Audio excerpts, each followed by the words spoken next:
Donc, on poursuit avec la 7PX. Donc, comme sur la 4PK, je m'assure que mes trims sont à 0, que mon modèle VRC est choisi.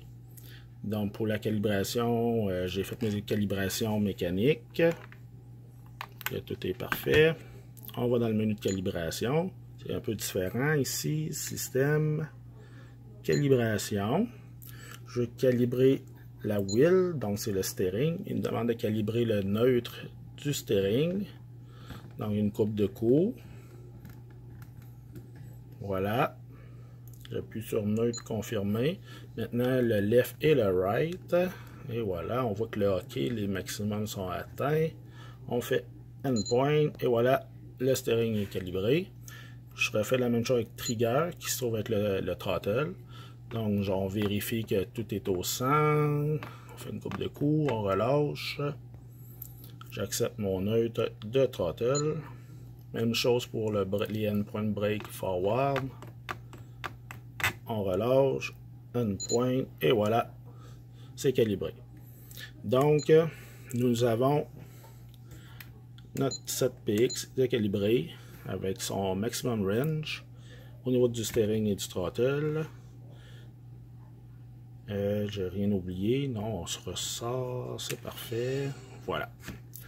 Donc, vous avez vu deux méthodes. C'est très important de faire ça avant de passer à l'étape 2, qui est de la calibration dans le jeu.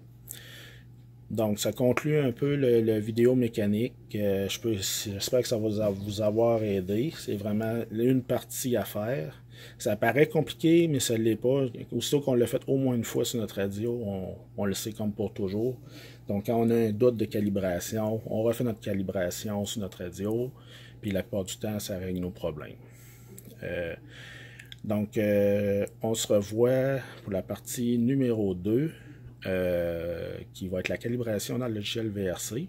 Mais avant de se laisser, vu que ce ne sera pas la même caméra, il y a un point que je veux préciser, c'est que le dongle de VRC, lorsque vous l'utilisez sur un port USB sur votre ordinateur, de toujours utiliser le même port, si vous ne voulez pas avoir à recalibrer à chaque fois. Si vous le débranchez et que vous utilisez un autre port pour le fun un autre jour, vous allez devoir refaire la calibration à chaque fois parce que c'est un nouveau port que vous devez recalibrer pour le jeu.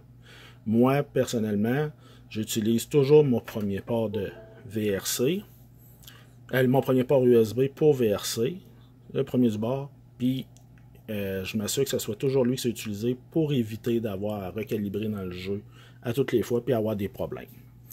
Donc, on se revoit dans la deuxième vidéo pour la calibration à partir de VRC pour la portion calibration logicielle du jeu.